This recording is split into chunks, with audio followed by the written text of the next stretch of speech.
ogayo igeeyay garbaharey kaas weydiiye waraale dhaban fiiri wuxuu dhaban cad ku imaaday baan ku imid aniga asaga boosaaso ka imaaday anaga asaga wuxuu ka imaaday mudug anaga waxa ka imaaday gedo saaro kale cadaalad darrada lagu sameeyay waa hadle maxaa waan ma codayn ayana ma codayn anagana ma codayn sooma jinsi waxay ka yihiin qolofka Soomaaliya maskaxda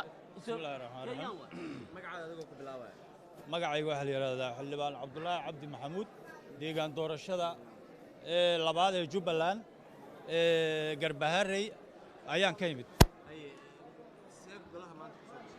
golaha waxaan ku soo galnay sharci aan ku soo galnay oo muxuu ahaayay sidii lagu soo galay golahan soo ku soo galaan ku soo galnay maya waxa wax qasaayo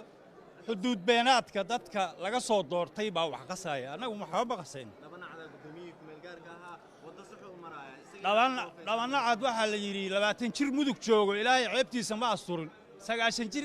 mudug jooga yaa 20 jir bay hadda 9 jir mudug jooga ceebtiisa alla ma asturin way dhabanacad sharci baa anaga ku soo galay nina ID wadan ma laha iyo ninaan muxuu ahaa sharci wadan ma leh aqoonsiga waxa weeye meesha baarlamaanka keelan waxaan ka helay muxuu ahaayay xogeynta baarlamaanka ka helay meesha xildhibaanadu ka heleen baan ka helay anagu oo markaan nasiinay xildhibaan baana maxaa markii nasiinay garab kale anaga wax naga galay malaha anaga garab wax naga galay iyo nin muxuu ahaay Uhuru Kenyatta uu keensaday anaga wax naga galay malaha war Kenya waxa lagu adeer dalka ma taqaanide dalka xuduudiisa hadaa taqaano way fiicnaan lahayd meesha doorashadu ay ka dhacday hadaa aqoon lahayd miyaad weydiiseen mid ayada midda kala doorasho meesha kama walcin gudoonkee guddoonka ka qayb galaa waa fadhiid ma codayn see marka ansax ku noqonaysaa maadaama xildhibaan laga reebo ku jiro oo see ansax ku noqonaysaa see ansax baan aniga maxaa sharciga haystaa federaalka muuse geelaa bixi idinkan rag kala soo marteen ka waran yaa kugu yiri rag kala soo marteen هذا أدو حنا فيدو سيادة نسيا فيدو وبدأ وعشان يلا بعطوا من أدوه بدومية أم حمل وين يا كها حملت نسيا حملت لنا قصة طور تيجر باري وقابل سنة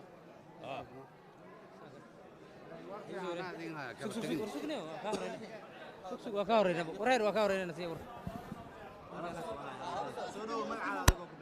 مقعي بسم الله مقعي وآذن magacayga waa aadan siraad waa xildhibaan aadan siraad maxamuud kursiga hoob 131 muxuu ahaayay ku bedelaya deegaan doorashada ee labaad ee Jubbaland ee degmada Garbaharey walaalayaal waxa weeye waxa meesha ka jiro waxa lagu duulay guud ahaan basiirkii gobolka Gedo iyo shacabka reer Gedo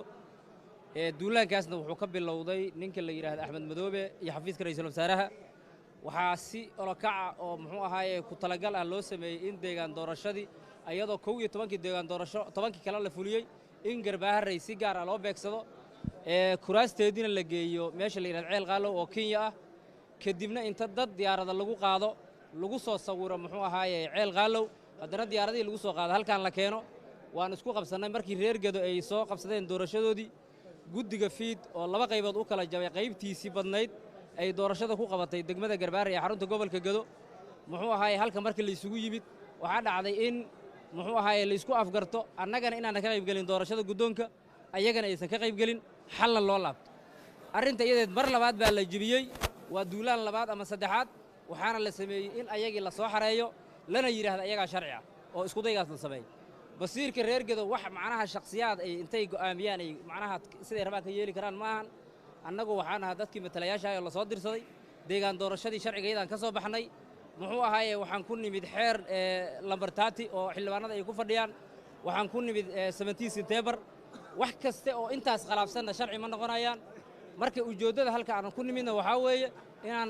halkii doorashadii wixii noola soo doortay aan fulino aan ku metelno bulshadanadii maadaama sharciga la dhowri waayay maadaama dib inta la isugu yimaado war dadkan xal ha gaaraan la dhihi waayay maadaama dad gaar ay dana gaar leeyihiin inaan annaguna muxuu ahaay aan miiska fariisano aan ku metelno bulshadanadii ujeedka halkaan ku nimid sidaas waayo si sharcina waa ku soo galnay ma maasantii xilwaan soo dhawaada بسم الله الرحمن الرحيم وبه نستعين على أمور الدنيا والدين وصلى اللهم على سيدنا محمد وعلى آله وصحبه وسلم وسلاميهن مقعيق وحالي حسن أحمد عبدي وحان كمد هاي لحي طبانك حلدبان أو قلبهاد هاي مقالة مدحة قبل كجدا كسو بحي وحان ربا وربحين waxa inaan ka hadlaan rabo warbixinta markaan idin sii kadib ayaad su'aalaha weydiin doontaan hay dhax gelineen intaan war ka dhamaynayo annaga waxaan ku taaganahay waxaan rabaa procedure-kii doorashada loo dejiyay markii la yiri Xaliim Yarey doorashada dadban kama qayb qaadan karto magaalada Dhuusamareeb oo loo bixiyay Samareeb go'aanadii ka soo baxay oo la yiraahdo 17 September oo shan maamul goboleed iyo Cumar Maxamed Maxamuud Finish oo gobolka Banaadir iyo ra'iisul wasaarihii hore iyo madaxweynaha ay ka qayb galeen go'aamadii ka soo baxay oo la wada saxiixay